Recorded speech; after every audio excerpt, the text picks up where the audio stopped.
शिवानंदजी हैबतपुरे। यानंतर जय मल्हार क्रांती संघटना रामोशी बेडर समाजाचं नेतृत्व। जिथं राम आहे तिथं लक्ष्मण आहे आणि बहुजनांसोबत आदरणीय दौलत नाना सुद्धा ताकदीनं उभा आहे। आदरणीय दौलत नाना बोलतात एकदा हात वरती जोरदार टाळी। एअरपोर्ट एअरपोर्ट विनोबाच्या नावानं या ठिकाणी सर्व बहुजन समाज या ठिकाणी बहुजन मेळाव्याकरता आलेला आहे। ज्यांच्या ज्यांच्या अंगामध्ये बहुजनांचं रक्त असेल त्यांनी सर्वांनी हात वर करा आणि एक फक्त शब्द मला द्यायचा आहे तुम्ही सर्वांनी, ज्या नेत्याकरता या ठिकाणी तुम्ही आलेला आहे। इथं मुसळधार पाऊस जरी आला तरी एकही बहुजनांचा कोणी माणूस उठला नाही पाहिजे। खास रक्त ज्याच्या अंगात आहे त्याला सांगतो। आज या बहुजनांच्या मेळाव्याच्या निमित्तानं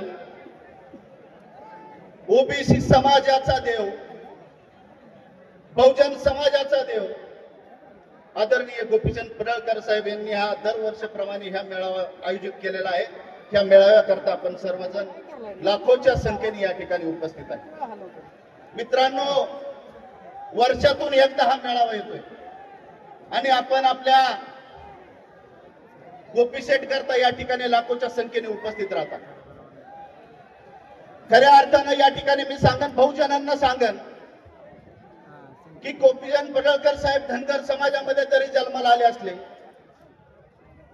तरी ह्या नेत्याने 18 पगाड जातीचं उक्त घेतलेलं आहे। 18 पगाड जातीचं महाराष्ट्रामध्ये 18 पगाड जाती आहेत। मित्रांनो, अनेक जातींकरता हा नेता पळतोय, अनेक जातींकरता हा नेता लढतोय आणि खऱ्या अर्थानं ह्या नेत्याच्या पाठीमागे जर ताकद मोठी जर उभी राहिली असेल, उभी केली असेल तर ह्या महाराष्ट्राचे मुख्यमंत्री आदरणीय देवाभाऊने केलेले आहे आणि हा देवाभाऊच्या काळजामधला आपला नेता आहे।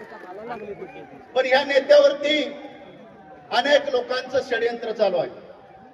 अनेक लोकांनी या ठिकाणी आपल्या नेत्याला कुठेतरी काहीतरी अडचण आणण्याचा प्रयत्न आपल्या नेत्यावरती होत आहे।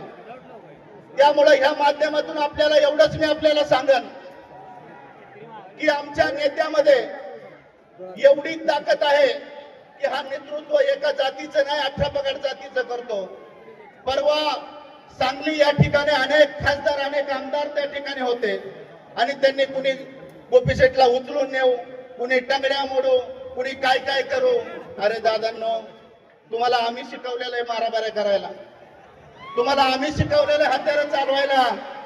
जर गोपीशेठच्या केसाला जरी धक्का लागला तर खानदान राहणार नाही, खानदान तुमची या ठिकाणी मी आव्हान करतो। कारण हा नेता हा एका जातीचा नाही, एका धर्माचा नाही। या नेत्याने अनेक समाजांना न्याय दिलेला आहे, अनेक जाती धर्मांना न्याय दिलेला आहे। त्यामुळं या नेत्याला आपण सर्वांनी ताकद दिली पाहिजे आणि आपण सर्वांनी ताकद देऊन यांच्या पाठीमागे उभं राहिलं पाहिजे असं या ठिकाणी आवाहन करतो। थांबतो। जय मल्हार, जय उमाजी। जागा कुणी सोडणार ना। रेवाडीच्या बनात पाऊस एक